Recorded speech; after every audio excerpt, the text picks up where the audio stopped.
अस्सलाम वालेकुम वरहमतुल्लाहि वबरकातुहू। कैसे हो आप सब? उम्मीद करती हूँ कि आप सब खैर खैरियत से होंगे और अपनी ज़िंदगी में कुछ ना कुछ नया सीखते होंगे और कुछ ना कुछ ऐसा नया काम करते होंगे जिससे आखिरत और दुनिया भी दोनों जगह पर हमें तरक्की मिले। तो शुरू करते हैं हमारा हज का सफ़र। तो हज के सफ़र पर निकलने से पहले, सफ़र शुरू करने से पहले ही 2 रकात नमाज सफ़र पढ़े। पहली रकात में सूरह काफिरून, दूसरी रकात में सूरह इखलास यानी कि कुल हुवल्लाहु अहद पढ़े।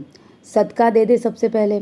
सफ़र के मसाइल को, नमाज वगैरह को पहले ही पढ़ ले। सफ़र शुरू करने से पहले ये दुआ पढ़े, अल्लाहुम्मा बिका असूलु व बिका अहूलु व बिका अशीरू। उसके बाद या रहीमु, या करीमु, या हफीज़ु, या सलामु 3 बार पढ़े। उसके बाद अल्लाहुम्मा हफीज़ुन लतीफ़ुन कदीमुन अज़लियुन हय्युल क़य्यूम ला यनाम 7 बार पढ़े। और या रकीब पढ़ना है 117 बार।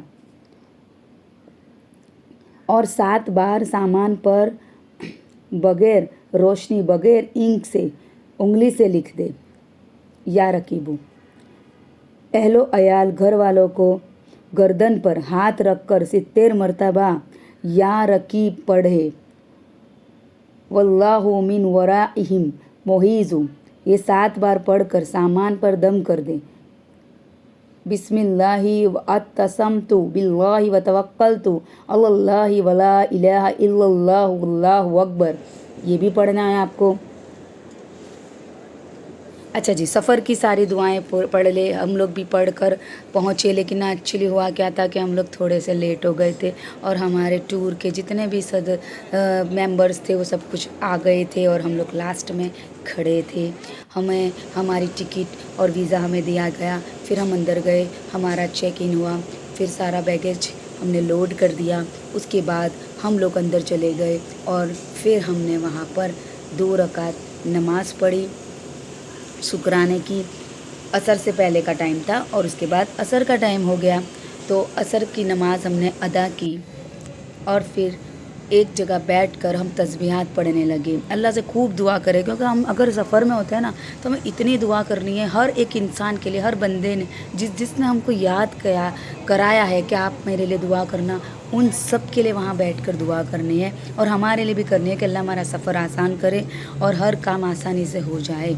सफ़र में जो भी आने वाली तकलीफ़ है उसे भी दरगुजर करे, क्योंकि सफ़र की जो तकलीफ़ होते हैं उसे हमें लेकर नहीं चला करना है, क्योंकि वो अल्लाह की तरफ से होती है। कुछ चीज़ें हो भी जाए तो दरगुजर कर। और वैसे भी हज का जो सफ़र है वो सफ़र में होने वाली तकलीफ़ों को हमें बार बार आकर किसी को सुनाना नहीं है। तो इस तरह से हम आगे बढ़ने लगे, चलने लगे और फिर हम एयर में बैठ गए। सफ़र की दुआ हमने पढ़ ली, फिर से हम एयर में बैठेंगे तो फिर से दुआ पढ़ेंगे। 3 बार सूरह फातिहा पढ़कर दुआ पढ़े। उसके बाद 3 बार आयतुल कुर्सी पढ़कर ये दुआ पढ़े, जो मैं अभी स्क्रीन पर आपको लगा देती हूँ। 3 बार इन्ना अंजलना पढ़कर दुआ पढ़नी है और एक बार दूसरी एक दुआ है वो भी मैं स्क्रीन पर लगा देती हूँ, जिससे जिसका सफ़र जो इंशाअल्लाह अल्लाह सबको ले जाए और जो 2027 में फिर से हज का सफ़र करना चाहता है उसके लिए आसानियाँ हो जाए। इसलिए मैं स्क्रीन पर लगा दूँगी कि जिससे आप देख भी सके और पढ़ भी सके। तो इस तरह से हम आगे निकल गए और एयर में हम बैठ गए।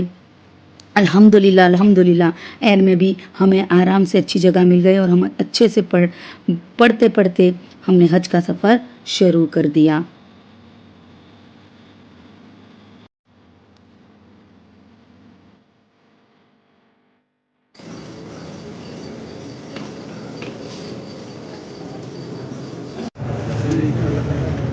innal hamda wan ni'mata wa tawakkul la sharika lak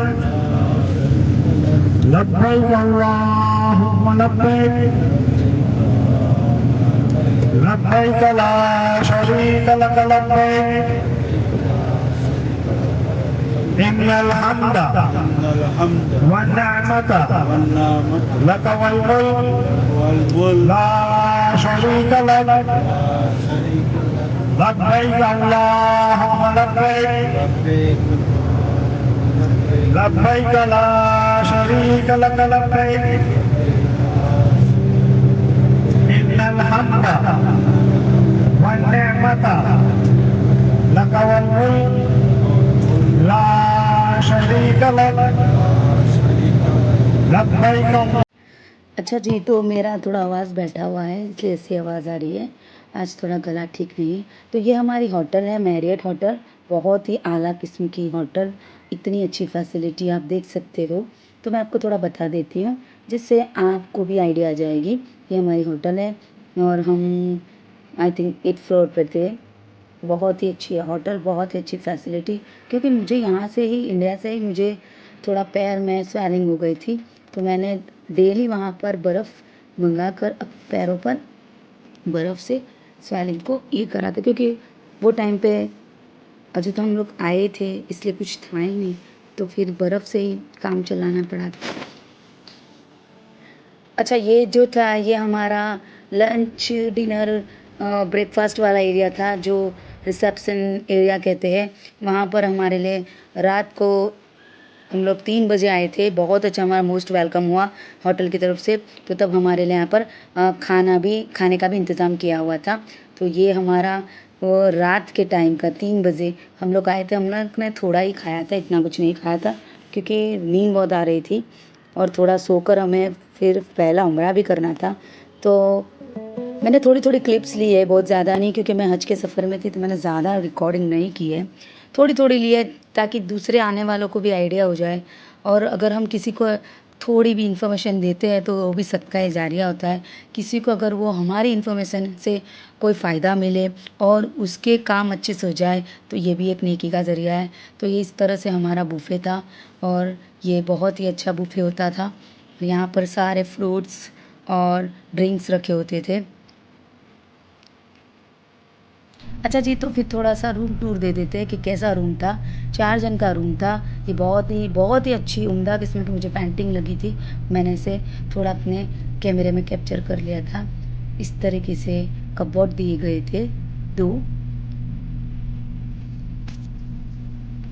और कपबोर्ड के अंदर कुरान शरीफ, जानमाज़ और पैसे रखने के लिए तिजोरी भी दी गई, लॉक सिस्टम वाली।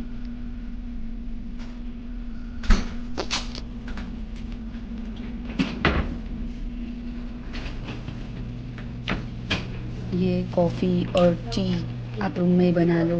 ये लाइव काबा व्यू और यहाँ पर ड्रेसिंग है और यहाँ पर 4 बेड है। अच्छा, तो इस व्लॉग में हमने रूम टूर कर लिया। अब नेक्स्ट व्लॉग में हम हमारा पहला उम्रा कैसा रहा उसकी आपको अपने दिल की बातें बताएंगी कि पहले उम्रे में हमें कैसा हमारा एक्सपीरियंस रहा। तो अल्लाह हाफिज़, चलते हैं, दुआ में याद। सब लोग हमारे लिए दुआ करना, मैं आपके लिए दुआ करूँगी। अच्छा, तो अगर आपको मेरा वीडियो अच्छा लगा हो और इसमें कुछ जानने को मिला हो तो आप दूसरों को शेयर करिए, लाइक कीजिए और सब्सक्राइब कीजिए। Thank you. क्योंकि ये जो रूहानी सफ़र है उस सफ़र में मैं आपके साथ अपनी बातें शेयर कर रही हूँ, इसलिए लाइक कीजिए, सब्सक्राइब कीजिए।